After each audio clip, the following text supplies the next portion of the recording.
Final day of the season in the International GTOpen in 2023. We have got one heck of a title fight coming up this afternoon with 4 drivers separated by just 9 points. But first, we have to qualify. Very cool conditions here this morning in Barcelona, just 12 degrees track temperature. It's only 9:30 in the morning here, and the sun has yet to really poke out through the slightly grey sky that we have here this morning, just ever so slightly overcast. There are yesterday's race winners, a very timely first win of the season for Christopher Haase and Simon Riker aboard the East Talent Audi R8 LMS GT3, and that has put them in the championship lead ahead of today's finale. And like I said, it's very tight indeed between the top 4. You will not want to miss it this afternoon. My name is Chris Stevens, alongside me, George Morgan.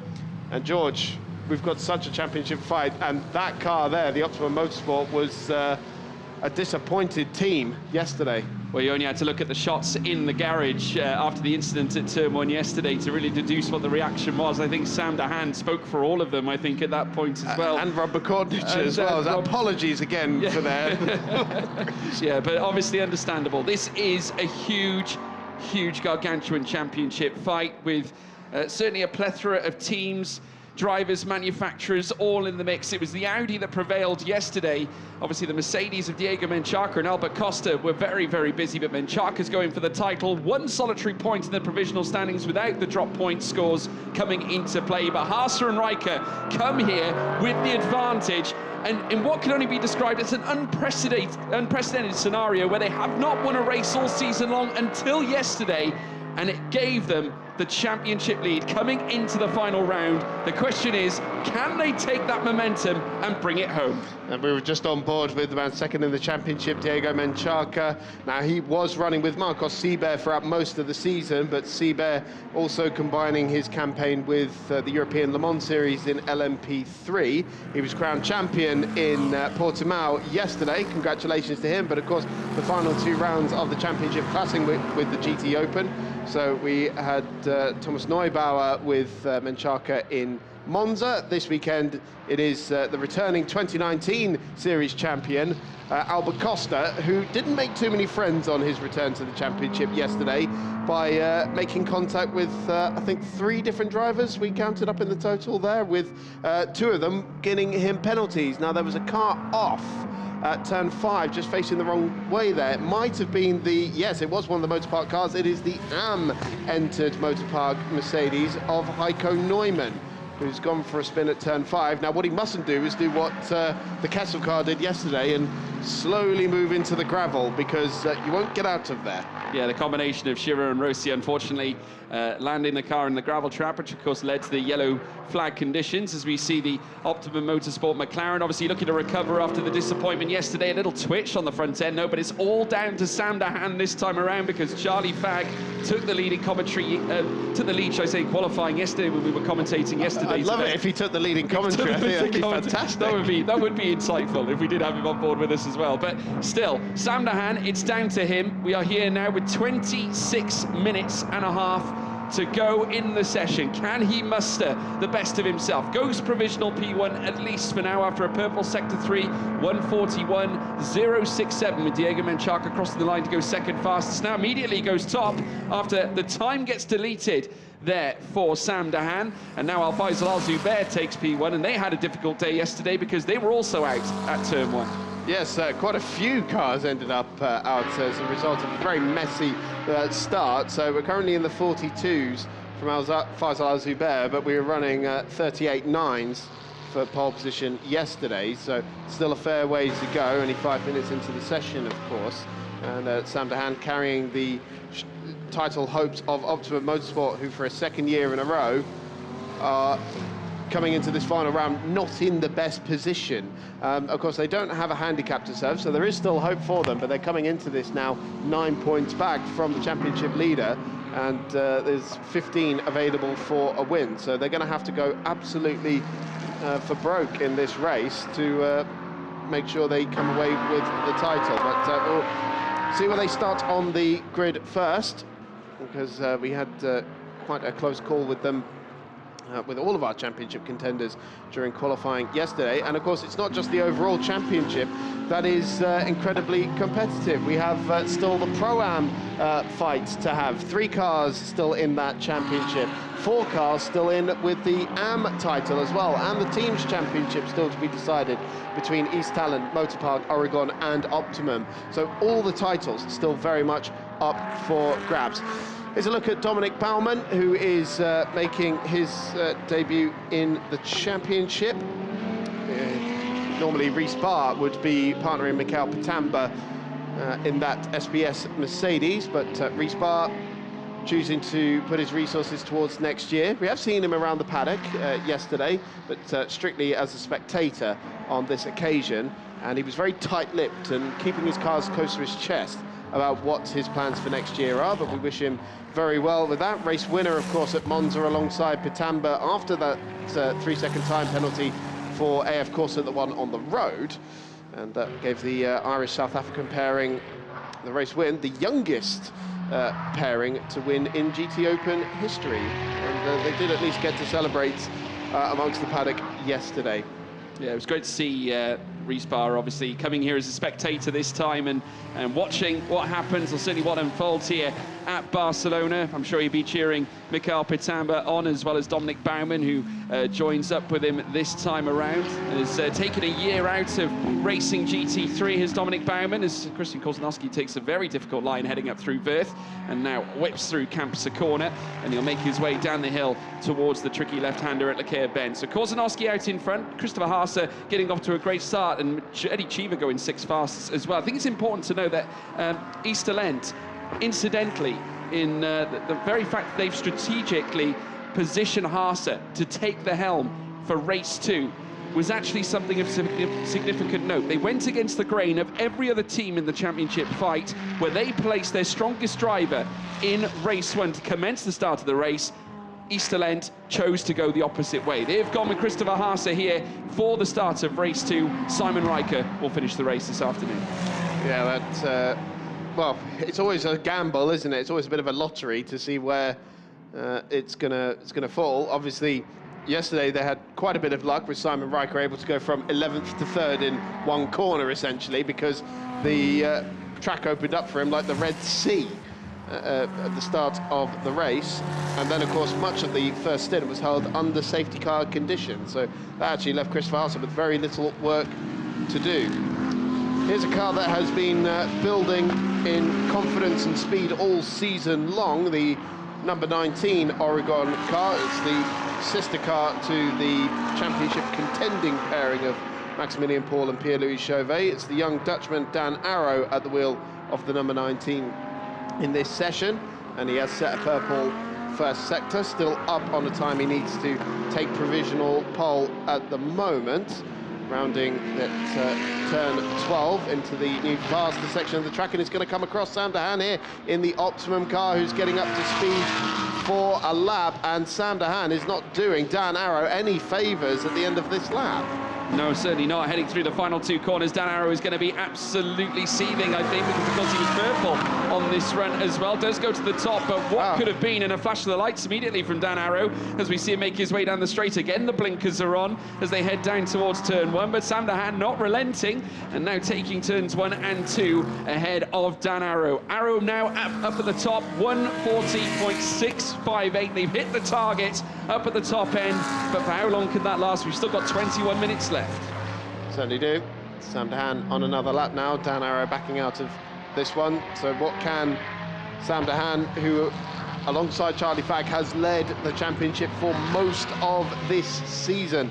They were winners at the Spa Enduro, they were winners at Paul Ricard as well, and have been at the helm of this championship fight for an awfully long time, and suddenly yesterday it all turned on its head. It's a personal best for Dehaan in the first sector. Just trying to see where he's at the moment. He's down in 25th at the moment, so yet to really put in a proper time, because he's currently 9.5 seconds off the paces. Maximilian Paul has lit up the timing screen with 3 purple sectors and gone fastest by 0.8 of a second, a 1:39.814. That's a little bit closer to what we were seeing yesterday. Dehaan still improving. 2 personal bests for him now. See if he can keep it neat and tidy throughout the final sector. Sam de Haan chasing, I believe, his first overall title. He is a class champion, I believe, in British GT, if memory serves me correctly. He was second overall in the British GT Championship twice, actually, but de Haan goes second fastest, 0.4 of a second away from Maximilian Paul, and fastest in the final sector. Yeah, good time, and gets himself just in behind the Oregon team. Of course, both cars in the championship fight, Maximilian Paul and Pierre-Louis Chauvet, of course, also in the scrap. Al-Faisal Zubair, though, has just gone purple in the first sector. 21 thousandths improvement on the best time overall. So great showing already for the team that, of course, went pole yesterday. They've still got a mighty handicap to climb, though, when they make their way through, despite going out of the race yesterday, as we now see the 777 Audi making its way up the hill. Of course, Marcin Jedlinski will be at the wheel this time around, currently 12th fastest on the table, as now we see the Get Speed Performance Mercedes make its way around the next left. And take a look at this, nearly 0.2 of a second improvement up at the sharp end. Looking good for Al-Faisal Zubair as he makes his way through back Sambadel. They have changed the front end on the car, obviously after the damage that they sustained at the start of the race yesterday, but still looking in fine fettle as Al-Faisal Zubair looks to light up the timing screens here with 18 minutes and 45 to go. Heading through New Holland now. Where's this going to put him? Has he got enough in sector 3 to perhaps blitz the time of Maximilian Paul? Heading up towards the line now, second fastest. He lost time just behind Paul, just over 1/10 of a second lost. Unfortunately, not able to counteract the time set by Paul despite the two first purple sectors. Yeah, they haven't quite finished wrapping that car yet, have they? Oh, Maximilian Paul's time has been deleted by the look of it. He's dropped down to second. Interesting note, but 1:39.927. Sam de Haan now dropped with a 1:40.226. Interesting scenes. So, yeah, it's Al Zubair now on provisional pole. Hasn't set yet, but it's just come up on the timing screen. Car 63. Lap time deleted for cutting turn 13. That has been a bit of a hot spot for track limits, along with turn 10 here. And now Al-Faisal Zubair looking to lower that benchmark even further. He's gone fastest in the first sector again. So now he's 0.3 up on Sam de Haan's time. That's the gap between provisional pole and second place at the moment. Lucas Dunner's put it third at the moment and on Pro-Am pole. Here he is. This is a combination that is making its debut in the championship, a one-off for this weekend. Cut into the beyond the curve, heading out of turn 10. That might be frowned upon. We'll have to wait and see. Al-Faisal Zubair again improving in the second sector as well. 48 thousandths improvement on his best time already, and has gone purple overall as you'd expect now. Maximilian Paul retakes P1 though, away from Al-Faisal Zubair. So that's a great time, 1:39.824. Lucas Dunner goes fourth fastest in the Motor Park Mercedes, but Al-Faisal Zubair crosses the line, not able to take that P1 back, so it's advantage Oregon here at this point. A 1:39.824 and just over 1/10 of a second quicker than Al-Faisal Zubair. So the Mercedes seeming it lacking a little bit in the final sector compared to the Lamborghini, because that's twice now that he's lost time in that final sector. Milos Pavlovic, in the meanwhile, has blitzed the first sector. Here he is, the number 33 Benaldi car that was victorious in the Pro-Am class yesterday. Milos Pavlovic, the Serbian driver, coming through the final corner, had a long relationship with this team, running through Super Trofeo and Italian GT. And let's see where this time puts him now. Third overall and on Pro-Am pole as well. So great lap there from the Serbian racer. Yeah, it goes higher than Lucas Dunner, who's now down to 5th fastest, and Sam de Haan now dropped to 4th as a consequence of Pavlovic's sensational time there, just under 2.5 of a second off the top, but holds the purple first sector. Oh, incidentally, time deleted now for what looks to be Max Paul. Yeah, again. Losing his time, and now Pavlovic up to second fastest, de Haan up to third. So there you have it. Oregon now need to try and regather themselves and fight back.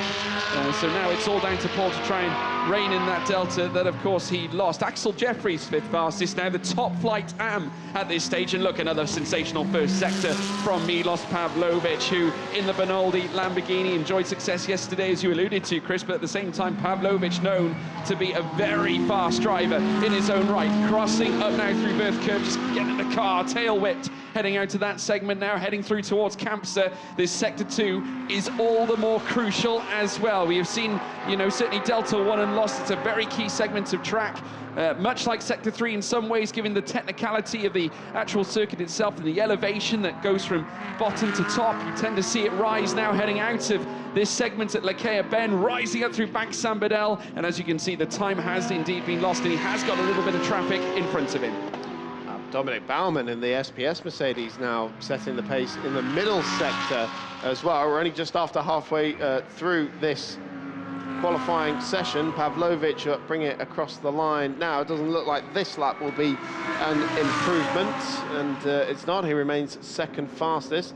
Let's see what Baumann's got in the final sector there. This has been a very good lap for the SPS Mercedes, and Baumann goes fastest with that. Up to the top of the times at 39.297 by some 0.6 of a second. A very good lap indeed for the former FIA GT3 champion. I'm sure Mikael Patama enjoyed that probably as much as he did watching South Africa beat England yesterday in the rugby. Don't remind me. He hasn't let me forget about it all morning. Sensational. As now we watch and right on board with Christopher Haase, heading down now through this next left, improving in the first two sectors. Not enough to necessarily grant him the top time. He was aiming at the old turn 10 hairpin there with Christopher Haase. A little bit of confusion there. Astonishing the amount of curve they take. Taking a very aggressive line through turn 10 indeed. Making his way through turn 13 at Europcar, and again an aggressive line heading through turn 13. And we'll have to wait and see whether the stewards do allow this one. Making their way around the final corner at New Holland. Down the straight now, barely graces the gravel on the left-hand side. Coming across the line now, second fastest. Let's wait and see what the stewards say. Fastest final sector. Make of that what you will. 1/10 of a second between the top two at the moment. Yesterday's race winner just going second fastest there ahead of Al-Faisal Al-Zubair. We're going to see it again, George. I don't think there's any disputing that one. I don't like to call out things like this when I see it. But yeah, I don't think you can really argue that one. I mean, it's, I don't know, it's probably the elephant in the room, really, I suppose, Slightly. at this stage. As we now see the car belonging to Diego Menchaca and, of course, Albert Costa, of course, right in the midst of a scrap in itself. And there we have it. Breaking news, George. Our suspicions have been confirmed, Chris Stevens, as you know. Can't believe that. That's unbelievable. Yeah, well, there we have it. So it's conclusive. Eddie Cheever coming across the line as well, who just recently celebrated his recent maritime, well, shall I say his marital event. Of course, recently got married, and a sensational event, and congratulations to Eddie Cheever. Yes, and to the new Mrs. Albie Cheever as well. And, I have asked a few people around the paddock, this car that is leading the Pro-Am standings today could well be the first championship title for the Ferrari 296. Of course, this car won the Nürburgring 24 hours earlier in the year, but I don't think it's actually been entitled to contend the intention for much else. I'll happily be proven wrong, and I haven't actually confirmed that with Ferrari yet, but just from people I've spoken to around the paddock, that seems to be the suspicion. Well, Haase has taken second place back, so there we have it. That didn't last too long. 1:39.662 for Christopher Haase now, so 3 pros up at the top with Dominic Baumann still spearheading the current fray. So it's still the SPS Performance Mercedes that currently leads the precipice of the timing screen. Has appeared in the past in international GTOpen competition. Incidentally, he has actually competed against the necessary pros in the grid. Took a year out after having you know, some family matters over the course of the year with a new addition, and we congratulate Dominic Baumann as well, and great to see him back racing in a Mercedes GT3 outfit. And this time, as we now watch as Eddie Cheever looks to try and maximise his own doings here around this circuit. Green in the first sector, lost a little bit of time in sector 2, a 40.4. It's not out of the question as he heads up towards the line. Let's see where he lands as he makes his way across the start-finish line. Does go 4th fastest ahead of Pavlovic, so steals away the Pro-Am qualifying lead. Yep, Christopher Haase on another lap here by the looks of it. It's not a personal best in the first sector, but still pretty quick. See what it's like in the middle sector. It is a personal best. We'll let race control look at that one. Christopher Haase really pushing the limits. I mean, he always does. That's his job, really, as a Audi Works driver. There's few people who can get around a track in one of these things faster. Just a reminder of the Provisional Championship standings there. This car now leading the overall standings. That was very close to the gravel for Christopher Haase but he remains second fastest, reduces the arrears to just 0.2 of a second, but we'll see if that lap time still stands. Just under 10 minutes left in the session now. It is Baumann from Haase from Al Zubair. So Mercedes, Audi, Mercedes at the front of the field. Eddie Cheever for AF Corsa Ferrari on Pro-Am pole at the moment, and Axel Jeffries putting the Baron Motorsport Ferrari on AM pole position. You might be thinking, hang on a minute, Axel Jeffries, he's not a bronze driver. Indeed, he is not, but Philip Barron, who normally partners Ernst Kirchmeier in that car, is out with a shoulder injury at the moment, and so Axel Jeffries has been brought in, and even though Axel Jeffries is graded as a bronze driver, by virtue of Ernst Kirchmeier being over the age of 65, they are allowed to keep that amateur status for that car. So slight quirk of the regulation there, but very timely as well, considering that Ernst Kirchmeier is fourth in the AM Championship and going for the title this afternoon, although needs quite a big result because he is at 9 points. Oh, a big moment there for Christian Korzanowski at the final corner. 11th, third fastest, because he had purple in the middle sector. 39.964 for Christian Korzanowski, who takes the AM pole away from Axel Jeffries. Of course, Jeffries himself did make it. 2 Ferraris in the top 5. He's still in the top 5, to say the least. Of course, Riccardo Agostini joins them as well, but just getting the tail out, heading through New Holland, and Christian Korzanowski perhaps extending a little bit too much. Didn't stop him getting third place, though, on the classification. Take a look at that, though. Big twitch in the final. He went rallying. Yes. Incredible. Not quite what the 296 was designed to do. I've been told that the 296 running very nicely in that final sector because it likes the high-speed corners. Quite a bit of downforce on this latest generation of car. He's still pushing the limits. He's kissing the gravel at the exit of turn 5 there. We'll go back to Sam de Haan, championship contender, of course, currently 9th fastest. The team are hopeful of a good result in this qualifying session because this team was here qualifying for the GT World Challenge earlier in the year, and Sam de Haan puts it on the the second row of the grid, just behind Christopher Haase. So we've got 2 championship contenders lying astern in the standings at the moment. Just give you an update on where our other protagonists are. Diego Menchaca currently 11th fastest, and Max Paul still hasn't come back out to set a lap since he's had those 2 lap times deleted. So you'll have to come out soon. He will to go, and he has to, because they're third in the championship. Take a look at this. Paul's back, and he is going purple in the first 2 sectors. So there we have it. So we have now got Max Paul coming up towards the line. Is he going to take P1? He does. A 1:38.9, and he's answered back against Dominic Baumann and Christopher Haase. Now, bear in mind, we've got 3 of our title contenders now in the top 4. Paul, Haase, de Haan. They're only separated by Dominic Baumann between P1 and 3. Sensational indeed. And we've just had our 3rd AM car into the top 10. Conrad Grunwald going, 9th fastest. Incredible stuff. But yes, Paul on top. That's the 3rd time he's set a 38.9 in this qualifying session. Let's hope this one actually stands the test of time. But he's going even faster in the first sector. Now this is Dominic Baumann. Looks like he's getting a new set of boots on his SBS Mercedes. Such as their energy and wear going through these tyres on this very high-speed Barcelona circuit. I was told you'd only get 1 good flying lap out of them in qualifying, but Max Paul seems to be proving us wrong here by going even faster in the first sector by a mere 0.02 of a second. So let's see what he's got by the time he gets down to the timing split at the end of this straight.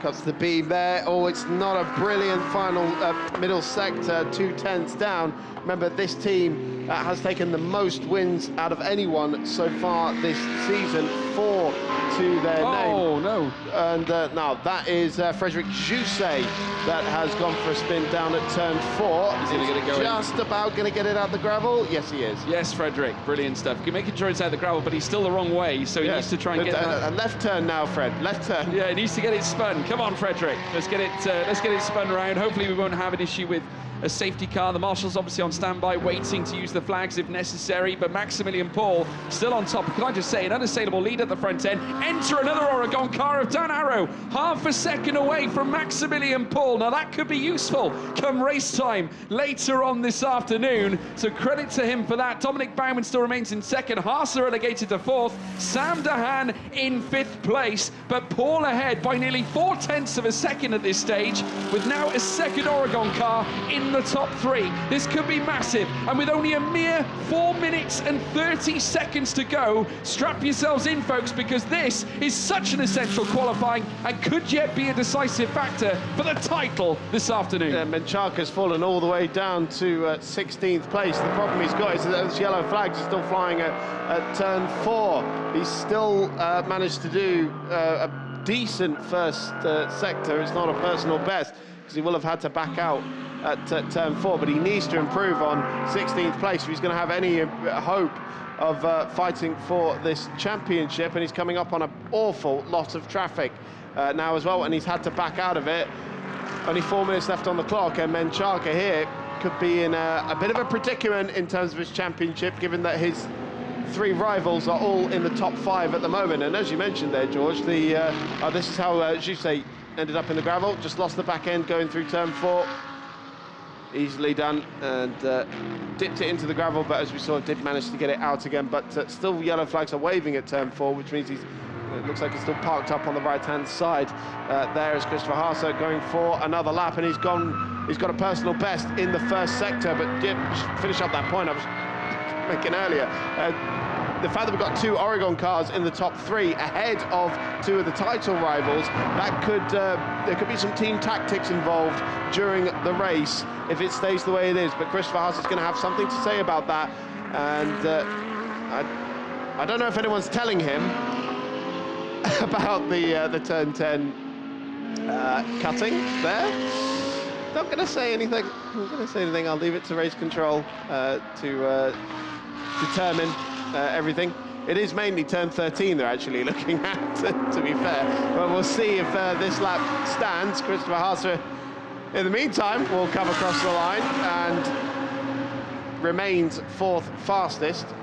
Yeah, Dominic sorry, gone up to 2nd. There was a slight delay on the timing there, just 21 thousandths away from Max Paul's provisional pole time. So Haase has put it on the front row for now with the fastest final sector. Dominic Baumann next to come across the line. Yeah, he lost a little bit of time, I think, with the traffic heading up through back San Bedell. He got bogged down with a couple of cars stuck in between him, so sector 3 might not necessarily be a great one for him. Crosses the line and does indeed lose. Well, in fact, he does gain a little bit of time, only 1/10 off the pace, as now we witness the Almanar Racing by Get Speed make its way around the final corners. This time around, Al-Faisal Al-Zubair currently sat 9th fastest, but setting personal bests in Sector 1 and Sector 2. So he's ready to light things up now in Sector 3 to perhaps launch himself up into the higher stakes for the race this afternoon. Crosses the line, 4th fastest. Great lap there for Al-Faisal Al-Zubair. Puts him in the mix and brings himself ahead of the Oregon team driver of Dan Arrow. Sam Dahan still remains in 6th. He's in the pits, so he will not be improving on already a P6 on track. Christian Koznowski in the pits, so he won't be improving in the AM classification, but staying out and looking to proceed perhaps with yet another improvement. Al-Faisal Al-Zubair, who certainly looks full of confidence despite not even getting a chance to feature in the car yesterday after the car was out of action, but losing an almighty 4/10 plus in the first sector is not going to help as we reach the closing stages of qualifying. It doesn't look like this is going to be an improvement for Al-Zubair. Christopher Haase improving in the middle sector still, so maybe a bit of an insurance lap here. There might still be some time left for Haase to try and get it. Right now had to back out in the final sector by the looks of it, so he remains 2nd fastest. And we'll have 3 different manufacturers in the top 3 as it stands: Lamborghini, Audi and Mercedes. Now did Menchaca manage to improve as well? He's got a personal best in the first sector. He's currently only 15th, and he is the championship contender in the biggest danger here. His main rivals all within the top 6 at the moment, and Menchaca is the one only trailing the championship lead by 1 point. It's on board with Menchaca coming out of turn 12. This needs to be a good lap, but he's lost an awful lot of time in that middle sector.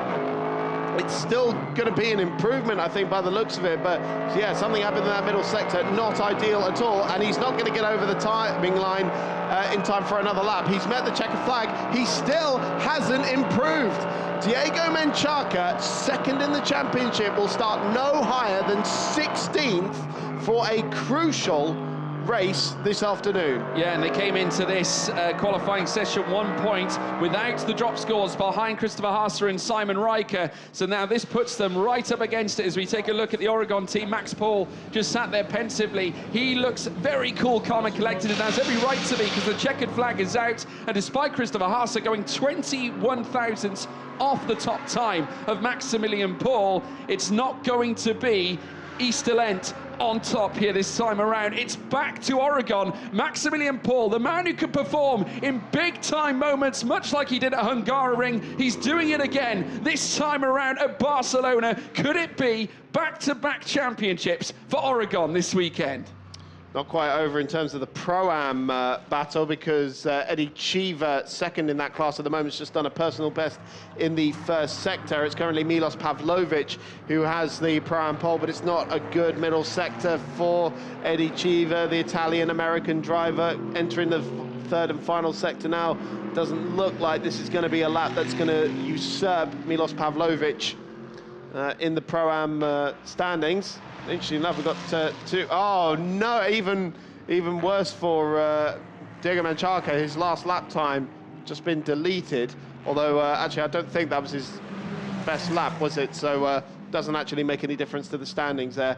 Eddie Cheever across the line in 12th place overall, but still lacking just those 12 thousandths of a second to beat Milos Pavlovic to the Pro-Am pole. And we've got our two top Am cars ahead of Pro-Am pole, actually. Christian Korzanowski taking those honours for Olymp Racing. But overall pole position, and a very timely one at that as well. Maximilian Paul for Team Oregon, third in the standings after taking third place in the race yesterday. It's game on for the championship. It definitely is. Absolutely. Take us through it, Chris. Yeah, Max Paul, another pole position for him ahead of Christopher Haase, new championship leader after yesterday's race win. Dominic Baumann on his first appearance in the championship puts that SPS Mercedes in third ahead of Al Faisal Al Zubair.